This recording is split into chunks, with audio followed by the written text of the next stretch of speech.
With 5 Kendall locations in the area, getting an outstanding value when you buy a Kendall certified pre-owned vehicle is simple. Shop a great selection in a safe and clean environment and get as low as 0% financing for up to 60 months on select certified pre-owned vehicles. Get started at KendallAutoAlaska.com. Kendall. Let's start something great. 0% APR for 60 months on certified pre-owned Toyota models and non-approved credit with $1,669 per $1,000 borrowed. Subject to prior sales. See dealer for details. Offer valid 6/1/2020 to 6/30/2020. Race fans, it's time to buckle in and listen to the fastest hour in racing radio. Your driver is a multi-time NASCAR winner and Hall of Famer Mark Martin. We cover racing, grassroots, history, we bench race, we talk life, and most importantly, we smash the loud pedal. It's time to turn some laps on the Mark Martin Podcast. Episode number 38 of the Mark Martin Podcast, and we're going to dive into a big year, 1998. One of the biggest years of Mark's career. But before we do that, head on over to the website, markmartinpod.com, markmartinpod.com. Make sure to hit those listen links, give us that 5-star rating, and listen to the many years of Mark Martin's racing career. But Mark, 1998, you've been waiting for this one. Yeah, this is a good one. And I want to start out by giving credit to Ford. Everybody that raced Fords had a hand in the development of the Taurus because honestly, the Taurus was one of the ugliest street cars Welcome to the ball game, folks. that Ford ever I'm Dwayne produced. Kuiper alongside Mike And the Krukow. deck lid, it was a 4-door Tonight's American car, League game which is was, between the New York at that time, Yankees was and the weird Boston because, Red Sox. no one had raced 4-door Starting cars. the game for the home team, Pedro And Martinez. It just didn't conform to NASCAR. But the Thunderbird was going away, and that's what they had, and that was their car. That was their number one selling vehicle. Here's a guy Ford's hitting, and it shows. Car was the Taurus, and they wanted it on the racetrack. So we had to have some cooperation from NASCAR in order to develop this car because it was a 4-door car that we were going to convert into something that looked more like a 2-door car. That'll be ruled an error. The deck there was impossible The fielder to took get a the sloppy quarter approach to panels the ball, and as a result, he just 35 and plain missed the 36 ball. inches across the back The next batter without is Derek altering Jeter. the long template, the silhouette template that went from across the hood, windshield roof, rear window, and deck lid. So they let them kick that the deck lid up. They let them swing that baby up. I don't know what it was, probably 4 inches or something, in order to get it where we could hit our 35 and 36 inches across the back with the First normal roof pitch. height and all.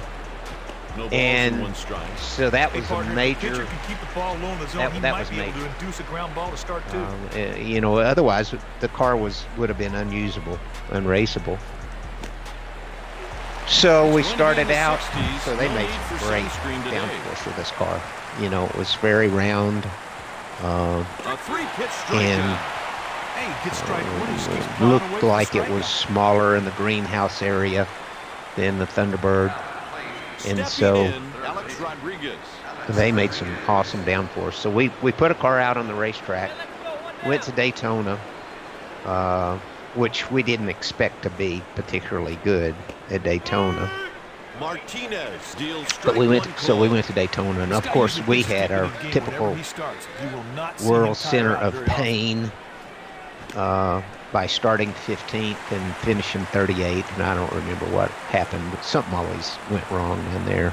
It seemed like we just never could get a break at Daytona. But we went to Rockingham and finished 3rd the next week. Then we go to Vegas. First and second with 2 down. And he's able to backhand it's it. inaugural race at Vegas, and we qualify 7th. But we win that race. On the hill for the And I visiting remember, team, Ryan and I Reed. still remember to this day, we won the race. It was incredible. Victory lane. Was in the victory lane with Up next, two scary-looking showgirls and Wayne Newton and all that stuff. Did all the press and did everything else. And by the time I was ready to, at that time I was helicoptering out, and so out of the races. So, by the time I got all finished with everything and headed over to the helicopter, it was just about dusk. And that helicopter takes off, and as it takes off and lifts up, I actually, can look down and I can see the racetrack, and it hit me what we had just accomplished. And it was a really weird feeling because when you're doing it, you don't realize what it is that you've done. It didn't seem like any big deal. For me, Victory Lane celebrations were not celebrations. They were stuff that were in the way of what I needed to do. Because once we won a race, all I could think about was how we're going to pull off the next win. And jumping through all those hoops and taking all those pictures with everybody's different hat and going to the press room and going on and on and on and on and on there was all a distraction for me getting to how are we going to win next week at Atlanta. And so, I just at that time, I did not recognize what an incredible privilege it was to have the opportunity to realize my dreams. And I had forgotten, about being a little kid in Arkansas, dreaming of being a race car driver, because, after you've won so many races and you've been close to winning championships and all that stuff, you get immune to the fact that it's all an incredible privilege just to be there and to have the kind of things that I had, to have Valvoline behind me and all the sponsors and Jack Roush and everybody, Steve Mill and Jimmy Finnig and everybody. And a strike. Because, like I said before, on the 97 pod, Steve continued on as a general manager of the organization. His duties, and I meant to expand on that more, but Steve's duties had grown so much over the years that, he was doing a dual role prior to 97. He was being general manager and being crew chief, which was just more... That was more load than one guy could carry effectively. So it was cool. I still work with Steve all the time, every day, and with Jimmy and with Jack. So anyway, I had that moment where I looked down and I saw that racetrack and I realized what we had accomplished and what had just went down. It was a weird moment, and I just thought I would share that with you. But we continue on. We continue on being fast. But winning the Vegas race created a problem because the top 5 or 6 cars were all horses. And Chevy Camp blew a gasket. Blew a gasket. And rightly so. We probably had... If I remember correctly, we probably had a 6-inch spoiler, or something like that, and they whacked us after that race. They whacked us an inch off or a half inch off or something like that, which was okay. We still were all right. It did clip our wings and set us back a little bit and took us from having the advantage in the downforce area to putting us, maybe a little bit behind, but we could develop that back over time. So we continued to be really strong. We went to Atlanta and qualified 6th and finished 25th. I don't remember what kind of trouble we had, but we were fast. And then we went to Darlington, 7 on the pole, and finished 7th. So then to Bristol, 9th, qualifying, 7th finish, and then we go to Texas. That gets us back to Texas, where I felt like we had the car to beat in the inaugural race, and blew up, went up in smoke, and Jeff got his first win But it's time for us to get our vengeance. So we qualify 7th, and late in the race, Sometimes you try to Chad make the Little, hitter chase your pitch. That's exactly what you teammate saw of right mine, there. is in front of us, and Sometimes you try to make the hitter he's chase your pitch. fast That's enough exactly what you saw that I right there. can't get by him. You know, we're experiencing the old arrow, dirty air scenario. I can only get so close to him. Got him swinging. Dude, Hey, the pitcher wins the battle. it ain't gonna Swing pitch to happen. get the K. And the last pit stop, last caution comes out, pit stop comes out, and we call 2 tires. Chad puts on 4, and we put on 2 to get out in front of him. And of course, we pull off the win. So it was. He's got 4 Chad solid was pitches really that will fill close. in the If it count. hadn't have been, if we'd have put 4 tires on, and he'd have beat us out of the pits, I bet we wouldn't have ever got by him. So he was really close to getting his first win, getting him a cup win. We pulled that one off. Jimmy and I, especially Jimmy, making a 2-tire call, but I was lined up with it because didn't look like we were going to win otherwise. And for the out. Fontana is another story.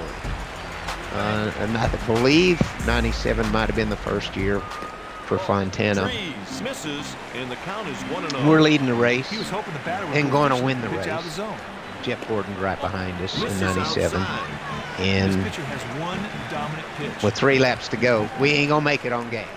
Like I told you, we Inside never, for a ball. ever That was a got purpose pitch. fuel He was trying to mileage. get We the batter lost to chase. 20 races to fuel mileage, and I had to pit with 3 to go, give the win to Jeff, Oh, it's too bad he and pit lost under this the guy. He green, just lets him put get some away. gas in. But Comes to the plate. Fontana 98 this year was a different story. Qualified 3rd, we got the win. So that was good. Out of the zone, that's a ball. We continue on. I This mean, pitcher rings Charlotte's up K's with 4th, great Dover's frequency 7th, every time he throws Richmond's the rubber. 5th. Then we go to Michigan Throws a strike and with a fastball. pull off the win He there. showed excellent command with that pitch. A strike right on the edge of the zone. You know, this is Out of the zone, that's a ball. this is This one dude hell of a right here is year great of shaping contact up. hitter. And they may be thinking about hitting and running right here. We continue on with a lot of really, really good runs. We go to Indianapolis and have a great run there After and finish 2 innings, 2nd. the game is scoreless. And then after Will now Indianapolis, face the top of the order. my dad comes down. Today, you know, we were living at Spruce Creek, the fly-in community, There's a strike with the curveball. with the Sweet house curveball that right there, had the partner. hanger He delivered right attached where he to wanted it. to, So, called strike. you know, I'd fly home Foul ball hit from the down right races side. and pull up to the And the hangar, pitch. hook the tug in, pull the airplane 3 in pitches, 3 to the strikes. hangar, and pitches, walk 3 strikes, from the they get hangar easier now, right partner. into my kitchen. Up next, It Derek was a really Jeter. cool setup. My gym was out in the hangar as well. Well, my dad had purchased the house right next to us that had a hangar in it. Of course, he had a plane. Well, this particular week after Indianapolis, before Watkins Glen, my dad comes He catches down the to plate visit for a strike. us. You know, my dad and Shelley, his wife, and Sarah, 11-year-old daughter. 3-pitch strike. And 3 pitches, 3 strikes. Doesn't get it was easier really, than that, really good. I had a really, really good relationship at this time. My dad had been, sober for, I don't know, 12 years or more, 2 outs and the bases or are somewhere in empty. that area, 10 years, He fouled it off to the quite a left. while. And we were really close. And I remember when he got ready to Martinez readies leave, for the he 0-1 was there pitch. that week. And when he he got gets the ready to call leave, I strike. remember him. Sarah and Shelley were loading up into the airplane. They were parked Third out, out, beginning of behind the the bottom of the inning. house there. After And 2.5, I walked no out of the score hangar here. and was walking over to him, and he was walking toward me, and Next at the and, plate, Mike Lowe. he stuck his hand out, shake hands, and said, "I love you, Mark." Strike. And so they load up, and and head out. And I head out to the Glen. And as usual, we run good at the Glen. And we finish second at the Glen. Pile up in the airplane and head home, and I land. We land. When my pilot flies me home after the races, and we get out and we're hooking up the tug, and I'm walking out of the plane toward toward the gym, the office there, and the hangar, and my pilot is hooking up the Jason is hooking up the airplane, pull it in, and my Arlene comes toward me and says, "Mark, your dad's been in a plane accident." And my first thought was, "Oh wow, that's going to be." He comes up a little bit short. Gotta hurt. The ball pops out of his glove. It never occurred to me that it could have been a fatal accident, because my dad was, his nickname was the Cat, because he should have been dead at least 9 times. I mean, he's lived and survived through he was pronounced dead once by the ambulance that picked him up in the early 70s. They said they called in and said, we're not in any hurry, this guy's dead, and he wasn't. And he didn't, he was just unbelievable. He was invincible. He was my hero as well. And so I didn't think, oh my God. Well, I kind of thought that. I thought, oh shit, that he's messed up. I didn't say that, but I didn't think he was dead. And so, it was definitely a fatal accident. I mean, there was virtually nothing left of the plane accident. So they all 3 perished. But my initial thought was, oh man, that's going to be a hard one to survive, because he was the Cat. So it was a very tough, very tough week. And we went to Arkansas for his funeral and all. And everybody that worked for this trucking company loved and adored my dad, even though he was abrasive as hell. And many people that worked for him, he would get mad, brutally, verbally fire him. And then I'd be back there the next month or 2 months later, and they'd be working there again. I'd say, "What happened with so-and-so?" "Oh, hell, I heard him." My dad was something else, but people loved him, even though you would have thought that a lot of people wouldn't have. But he had such a great heart, and I can't tell you how many people truck drivers came up to me at the funeral and said, "Man, your dad gave me the money for my first truck. Your dad gave me the down payment for my house," or whatever else. A lot of people, half a dozen at least. And I've had many people tell me that since then, same kind of thing. He was an amazing guy and a big-hearted guy, but he could sure be rough. Anyway, we got through the funeral. And I loaded up for Michigan and headed up to Michigan. I wasn't going to miss practice qualifying or the race. And so we landed in Michigan, and I'm headed over to the racetrack. And from the airport, I get a phone call, a cell phone. It's the President of the United States. My dad and Bill Clinton had a relationship when Bill was governor of Arkansas. My dad supported Bill. and had actually flown him around some when he was campaigning. Flew him to some of his campaign events and stuff in his airplane, in my dad's airplane. So Bill Clinton called me. Pretty crazy. So we get out on the racetrack, which is some of the best medicine. But there's super dark cloud over me. My heart's just broken in half. I can't believe this has happened. And we qualified fifth. Because that's typical of us. We're fast. And in the race, we're leading the race toward the end of the race. We got this race. We got the race won hands down. And there's a lake caution. And we put 4 tires on, and a bunch of guys in front of us put 2 tires on, Jeff Gordon and some others, and Jeff wins the race. And it just breaks my freaking heart.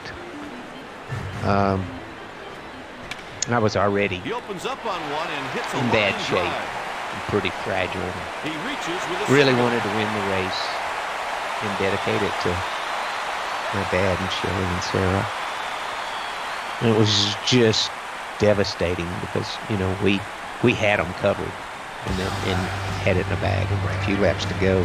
Saw it slip away. We wound up 4th. And so sometimes you try to make a hitter chase. Now the race is over, and I get to at least go home and start the healing process. His pitches consist of a pretty so we do, and we go the next week to Bristol. And qualified 4th there, and we have a flat in the race and get 2 laps down. And I think this is the race that we got 2 laps down, and we make them up under the green, fighting our way all the way to the front and pull off that win. And it was a very emotional win because I really wanted to dedicate Michigan, immediately after their accident and the funerals. But Bristol would have to do it. So that was not an easy catch at all, big boy. An incredible race. I was just totally physically scalded. Score 5, that but we did it. It was an intense race, fighting back from behind like that. So that was a big win. And then we go the next week to Loudon, and we finish 2nd at Loudon. And then we go to Darlington and finish 40th. So it's kind of the second that ball comes off the MO for that us. We're fast until something goes wrong. Then we go to Richmond and run 3rd, and then we win Dover, sit on the pole and win Dover. So now we're really getting to be on a roll with Dover. It had been my best racetrack, but not for results, just for speed for so long. And finally now we're winning every time we go up there for several times in a row.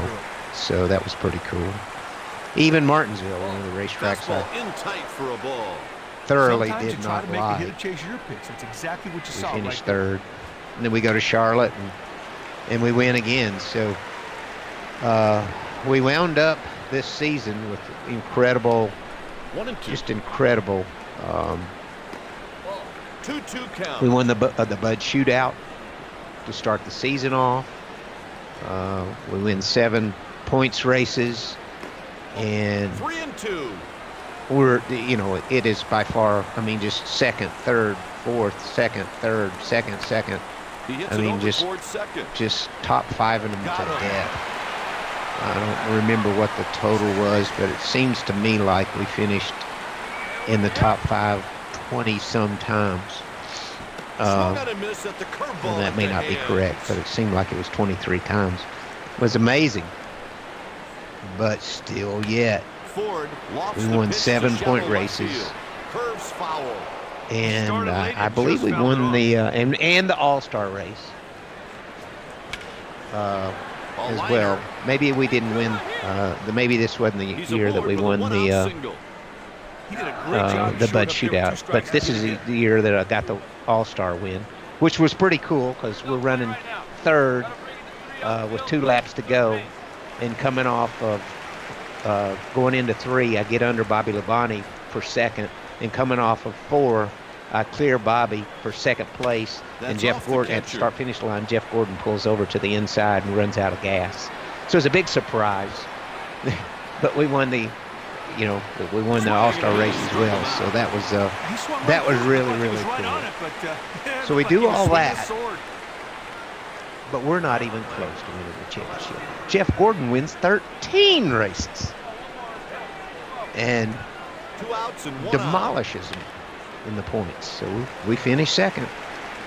So there again, the pressure is starting to mount because 90 we almost had it.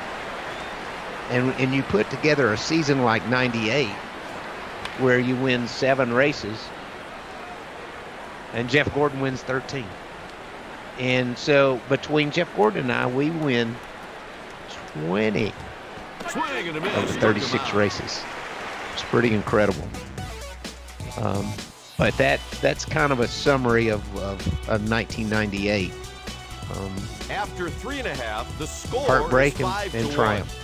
This podcast is supported by Live Right, publishers of New York Times bestseller The Color of Law, A Forgotten History of How Our Government Segregated America. Author Richard Rothstein reveals our government's acts of systemic housing segregation nationwide. The Color of Law is available now. Sears announces the Wasilla store is closing forever. Millions in inventory must be sold, including all fashion clothing, tools, bed and bath, housewares, sporting goods, and more. Save 70% off on all fine gold, silver, diamond, and gemstone jewelry. Gifts for all occasions. All in-store, in-stock major appliances are on sale. Everything must go. Even the store fixtures are for sale. Only in the Sears store in Wasilla at 1000 South Seward Meridian Road. It's business as usual at all other Sears stores. So 1998, I mean, many people consider it your best year because of the 7 wins. You consider 2009 for various reasons your best season ever. Looking for his second hit of the day. 98 was a great year, but it's also a hard year. There's not any other way to shake it. Won a lot of races, but with your dad passing and Jeff Gordon having all these wins, I mean, again, it's a fantastic year, but you just didn't pull it off. Just didn't pull it off. Just another one of those years that, you just can't do enough. That's exactly what you saw right there. And that's what it was. But another thing about the season that I missed was, 98, Jimmy came to Liberty to work every day. So he drove, I don't know, a couple hours or whatever it was every day to work. But at the end of 97, out there trying to buy some time for we moved the shop to Mooresville. I moved into the shop with Jeff Burton. His shop was in Mooresville. And I'm not sure, I don't remember all the details, and I don't remember if the 16 car stayed in Liberty or what the deal was. And I don't remember why Jack wanted to move us, but I thought it was the right thing because Jeff Burton and the 99 car were seriously taking it to us.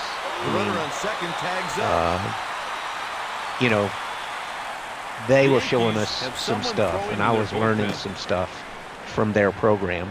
And Jack wanted to house us, wanted to move us down there. So we moved into Jeff Burton's shop, into that shop, and raced side by side with the 99 car. And we had a great 97 out of Liberty, winning 4 races, which was pretty incredible with that Thunderbird. But with the Taurus and with the move into the shop with the 99 car, We had a nice little competition with, between our teams and our crew guys, but we also had tremendous sharing of information and and really, it really boosted our program a lot to have Jeff and I working closer together than we were when our shops were separate. So that was also a component of 1998. And emotionally, losing my dad is something that I will never get over. That's a grounder down the left side. That'll end the inning with a I just can't imagine how incredible it would have been to have been able to share the past 20 years, because the best years of my life have been the last 20 years in many ways. And how proud he would have been of 2009, and how much fun we would have had with me being finally not consumed with racing and at the racetrack. And what an incredible character that he was. And, it was a tremendous loss. I hate it for Matt. Matt was a little dude. He's about 7 years old. And I remember him standing in the hangar that night when Arlene and I were trying to get information about what had happened. With that first baseman holding the runner on, there's a big hole in the right side of the infield. He's got to be thinking about that with the hit and run. I'm going to miss Granddad. 1998 was also another year of explosive growth in NASCAR, and one of the things that with your car, there's a lot of different paint schemes that year. And tell us about your thought on all these different paint schemes and these different brands and all the hustle and bustle of having to put up with it. The guys in the shop really give you plenty of complaints about all that. In the beginning, it was a way, the souvenir business in NASCAR was wildly successful at this time. It was really at its peak, and doing different paint jobs was a way to generate even more income. Most cars had one single major sponsor for the season still in 98. So it was a way of kind of generating even more and capitalizing and more. You do a different paint scheme and a different T-shirt, and you do a different die cast, and you sell more stuff. And that was kind of the beginning of the downfall of that part of the industry, because everybody started doing it, and it diluted, sort of diluted the business, and fans probably got disheartened by it eventually, and that industry pretty much died. It just pretty much dried up. So, you start seeing multiple paint schemes throughout the year, or special paint schemes, and you see more and more of them as we go forward. And you also see less and less sales of souvenirs, because fans either can't afford it or get disheartened by that. Used to, you could buy, a T-shirt and a die cast, and you'd be set for the year of your favorite driver, and that all changed. Now tell us about the Hot Wheels car, the Hot Wheels number 6 car. That was a special race. Tell us about that. I kept my focus on the Cup car, but this was an opportunity that Valvoline wanted to be a part of, to go out to LA and run the LA Grand Prix with a late model car on a road race that would be featured in, what is it, Baywatch? I think it was part of Baywatch, so they used part of that footage in Baywatch. So everybody wanted me to do it, and I got paid good money to do it. So it seems like that was Darlington weekend, like we raced on Sunday at Darlington, and I got in a plane and flew all night and raced Monday in the LA Grand Prix, something like that. I don't remember exactly. I do remember it was all night or whatever it was to get out there and do the deal, but it was pretty cool. And it is. I've seen a clip of it actually even lately. I think it was Baywatch that it was on. A car goes by, you see a car or something. You know, I wasn't in it, but the car was. So. Anyway, that's what that story is. I don't have all the details, but that's what I remember of it. Now, speaking of another special paint scheme or side race that you were doing, this goes back to '97, but talk about the race in Japan. I didn't want to go to Japan. Jack didn't want to go to Japan. We fought it tooth and nail. NASCAR put the pressure on everybody to go to Japan, and we didn't for the first couple of years, 3 years, and then we got kind of forced into it. You know, after skipping out so long, it was like, now we got to go. So we went and did that deal. We showed up at Japan. It was a Saturday practice and qualifying and a Sunday race, and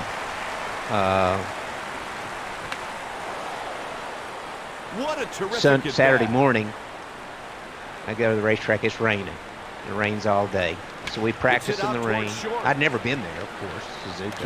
And it was before the days of video games where you could learn the racetrack. So anyway, rained all day. So we practiced in the rain, qualified in the rain, sat on the pole in the rain. And then Sunday morning, it's bright sunshine. And so we had no idea what to do for setup. And so anyway, long story short about the race, we make a pit stop and get beat out of the pits by Larry McReynolds and Mike Skinner. And Mike did an awesome job. I couldn't pass him. You know, I was quick enough to stay on his heels, but couldn't pass him, and Mike won the race. But we led until the last pit stop where they beat us out of the pits. So we led the race a lot. So they come over after the race and want to give me my.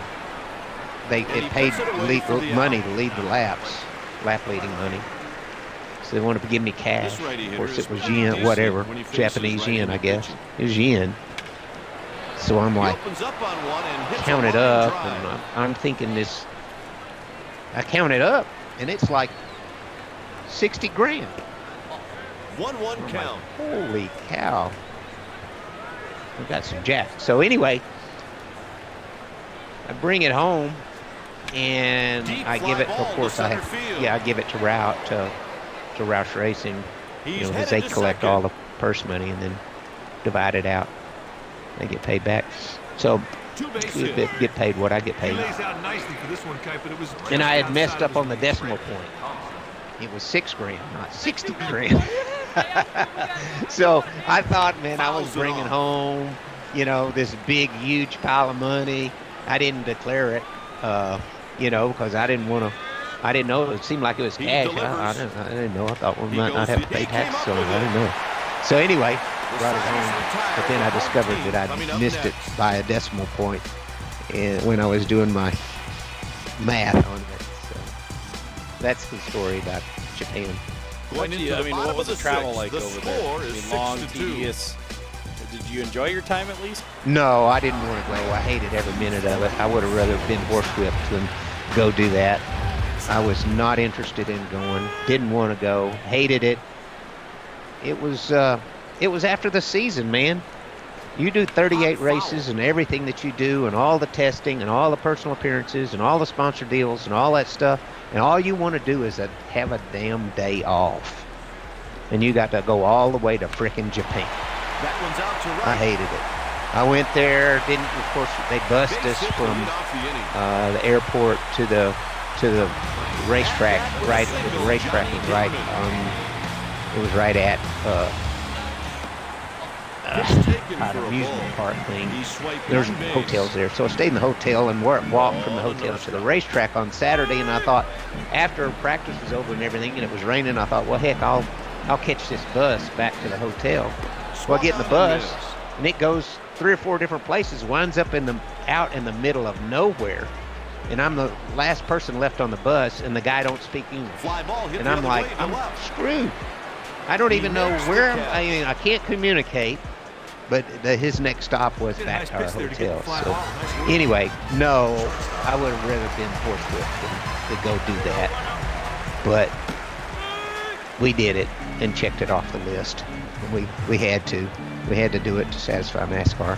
Well, that'll wrap it up for episode number 38 of the Mark Martin Podcast. Again, hit that website, markmartinpod.com, markmartinpod.com. Get all of your old episodes, listen links, subscribe, and give us that 5-star rating. Thank you for subscribing and listening to the Mark Martin Podcast. Remember to give us a 5-star rating in your app store. Connect with us on Facebook, Twitter, and Instagram at Mark Martin POD. The Mark Martin Podcast is a production of the Accelerated Podcast Network.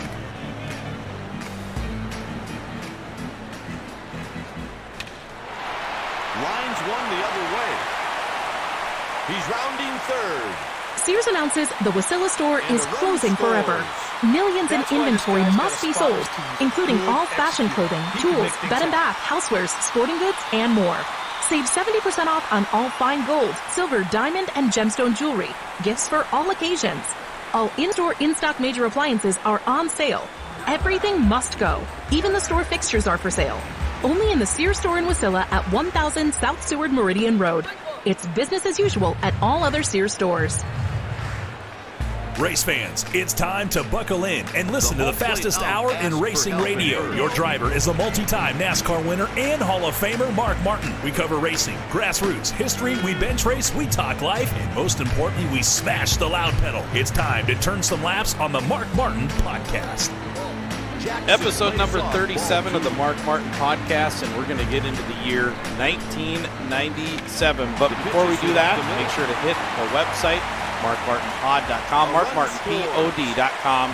Get all the listen links, subscribe to your favorite podcast player, give us that 5-star rating, and make sure to go back. There's lots of years to listen to on the Mark Martin Podcast. But Mark, the year 1997 we're going to roll into today.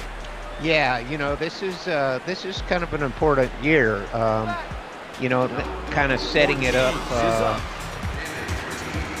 96 we went through the season, my first, my winless season since 1989. So, and we'd been on a long streak of winning a race every season, and we went winless in 96. So, here's the thing. When we started that organization, Robin and Steve, there was less than 10 employees, and started building, the 16 throughout the first year. Well, there's a lot of growth experience during this time. We had, we'd gotten sponsors and bigger sponsors and more going on, and we're going toe-to-toe with Hendrick and Childress and folks like that out there. So we experienced a lot of growth at Roush Racing, additional teams coming on board, second cars, third cars, that kind of thing. So it was time for us to make some changes to our program after going winless in 96. So Jack and I and Steve managed to talk Jimmy Finnig into coming to work at Liberty, which Jimmy was living in Charlotte and been working for Bobby Allison. And Jimmy was the kind of guy that just absolutely would not change jobs. He was loyal to a fault. And Bobby's racing program. After his injury, Jimmy stayed on board, but the racing program suffered because Bobby didn't drive anymore, and Bobby was hurt, and it was a major setback to not have Bobby at the helm of that program. So we finally talked Jimmy into coming and making that drive every day, all the way up to Liberty from Charlotte. And the exciting thing about that was for me is I'd worked with Jimmy in '85 and '86, and we'd won a bunch of races and won an ASA championship. We had great history, great respect. We knew the chemistry was there, and we had gone from racing together with short track late model asphalt cars in the 80s to made our way to NASCAR. And it was just only fitting for Jimmy and I to get together, back together. It was just a matter of talking Jimmy into making the move. So we got Jimmy, and man, we came right out of the gate strong. We sat on the pole at the second race, the Rockingham race, and we had some problems on the racetrack. Ran strong, but had some problems on the racetrack. But make a long story short, we got to Sonoma, and finally pulled off the win. I crossed the finish line ahead of Jeff Gordon on my heels, pushing me hard. The pitcher seems even more flustered after that trip to the mound. That was a good one for us. We sat on the pole, and we won the race. And we beat Jeff Gordon, who was incredible anywhere, but especially road racing, but really anywhere. And I remember the in-car camera from that race. As soon as I crossed the start-finish line, you make a left-hand turn going up the hill. And as soon as I crossed the start-finish line, I let my head go. My head goes all the way over to the right and leans over down to my shoulder. I was so physically and mentally stressed that I didn't have to hold my head up anymore. It was such an incredible relief because I honestly got to thinking that I might not win another race in my career because it just didn't seem like it would happen. But we did, and we got that, and that was a huge relief. Hey, partner, it's time now and then the 7th inning stretch. We go to Talladega, the next race, and our car is so damn slow, it's pathetic. And I get so pissed off because we're so slow that, back then, before there were any rules against it, everybody had developed high rebound shock absorbers to hold the car down, especially hold the back down, but hold the front down some too. But you could really hold the back down a lot better than you could the front. But they rode rough. I mean, they would shake your teeth out. And so I was just mad in practice, and I come in and I says, both of them 405 shots in there. And they looked at me like I was crazy. Bolt them on. And they bolted them on there, and I rolled out there on the racetrack, and I drove it, and oh yeah, now I'm competitive on speed. Shaking my teeth out, can't hardly see straight over all the bumps and everything. And I decided I'm going to run them. Nobody's ever had the balls to try to race them.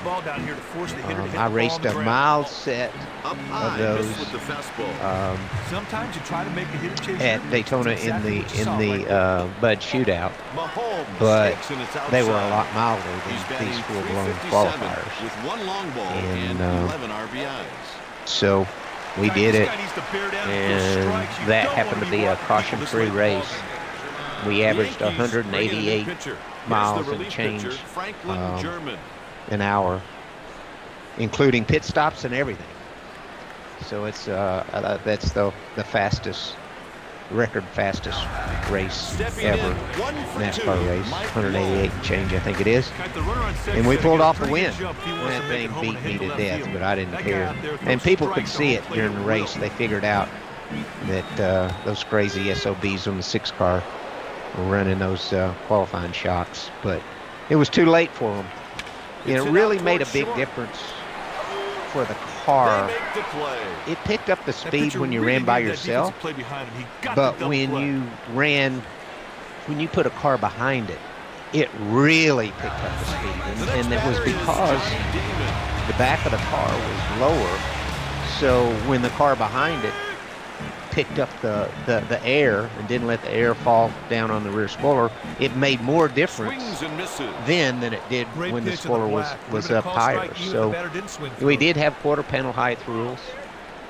Seemed like it was 33 and 34 across the back, 33 and 34 inches off the ground.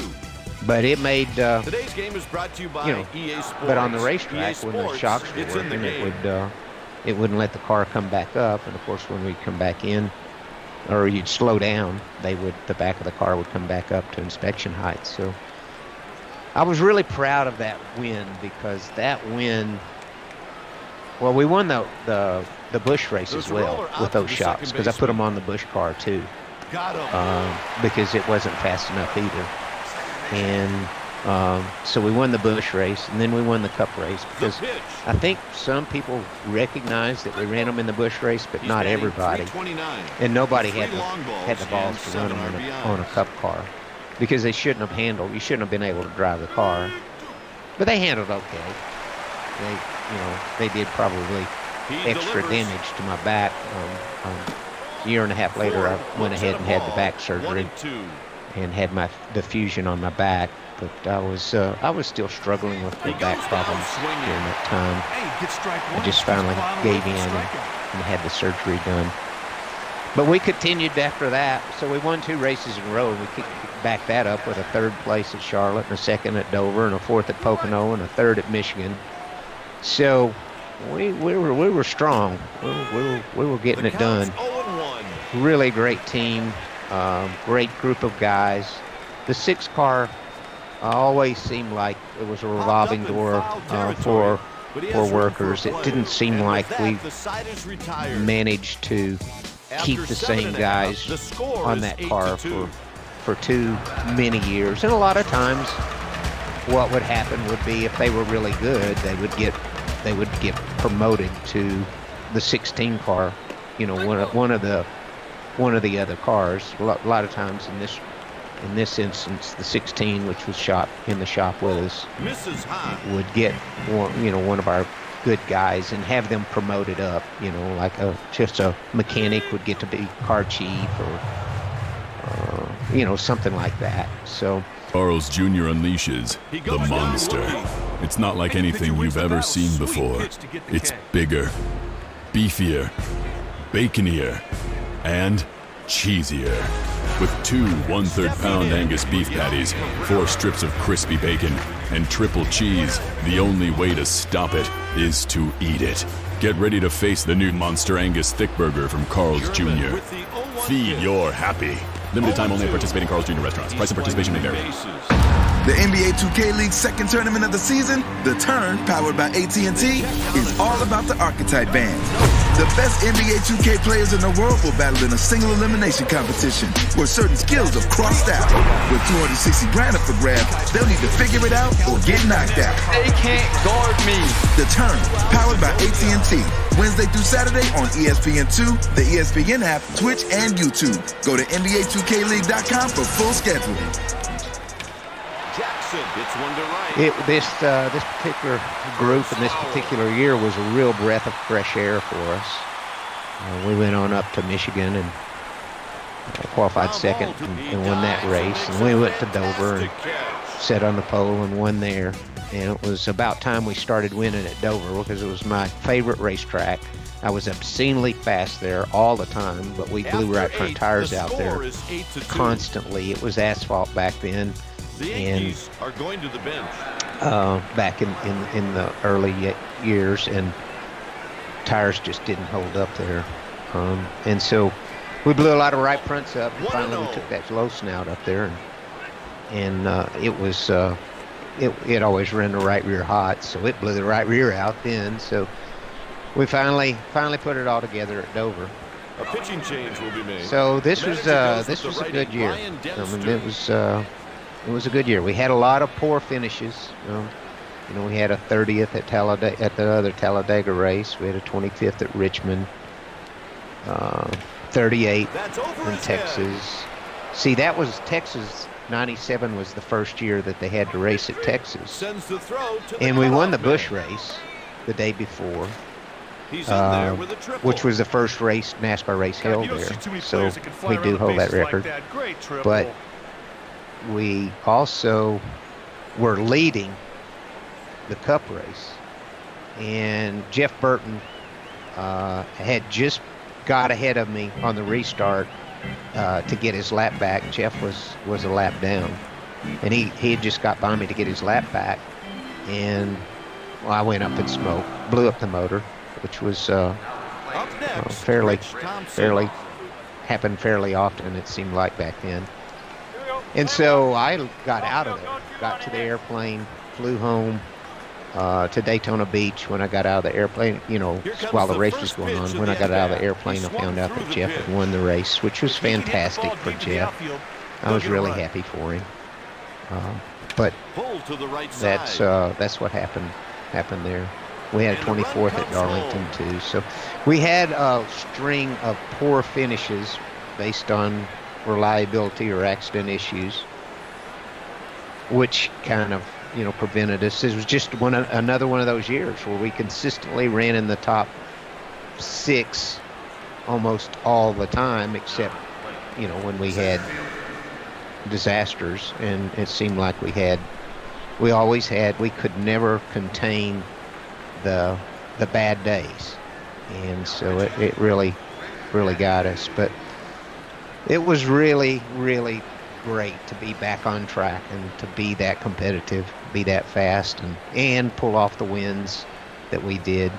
So it was a good year. It was setting the stage for 1998, which would be arguably my best season ever. I argue that 2009 was my best season ever, but the numbers are pretty incredible in 98. So we'll cover that one in the 98 along with a new body style. We had to say goodbye to the Thunderbird and introduce the Taurus. And there was a lot of work went into the Taurus. There was a complete and total understanding now by everybody in Ford and in NASCAR. Everybody now understood that downforce was everything, which I had been understanding for a long time, but now we had everyone on board. And so the development of the of the Taurus was done right. It was done correctly. And this was in a time when NASCAR was always changing the rules to keep the playing field. If a Pontiac didn't win a race for a long time, they'll give them more spoiler, or if a Chevrolet didn't win a race for a long time, they'd get more spoiler or lower valence or something like that. Or if Ford did, they tried to keep parity with the different manufacturers and let the manufacturers have, they made them have to run closer to what the stock vehicle silhouette was. And so we'll be discussing all that in the 98 podcast. So tell us about when Jimmy came along. This changed the whole dynamic of the team. Did you feel like you guys were trying some of your ASA tricks and of the trade when that year came around, when 97 came around? Not really, but we were using the same logic that we had used in ASA. Jimmy and I, were just dirty hands racers. This was still prior to engineers, involved in our programs to any serious degree. So it was Jimmy and I with the same kind of thought process as we did, as we had successfully gone from racing short tracks in Wisconsin and late models to NASCAR. And Jimmy's first year, I think his first race is Bobby Allison's crew chief. He won as crew chief, the Daytona 500. So Jimmy had some success in his own right, not only at Daytona, but that car had been fast a lot, and Jimmy had learned a lot away from me, and I'd learned a lot, since we had worked together in 85 and 86. And so based on the things that he knew and the things that I knew, which were really just minor evolution from 85 and 86, we just put stuff out on the racetrack that was common sense, downforce and handling.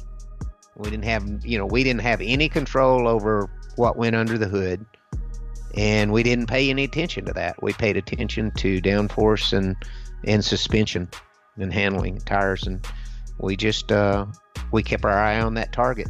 Well, that concludes episode number 37, 1997 of the Mark Martin Podcast. Again, hit that website, markmartinpod.com, markmartinpod.com, and get all the listen links and the old episodes of the Mark Martin Podcast. Thank you for subscribing and listening to the Mark Martin Podcast. Remember to give us a 5-star rating in your app store. Connect with us on Facebook, Twitter, and Instagram at Mark Martin POD. The Mark Martin Podcast is a production of the Accelerated Podcast Network.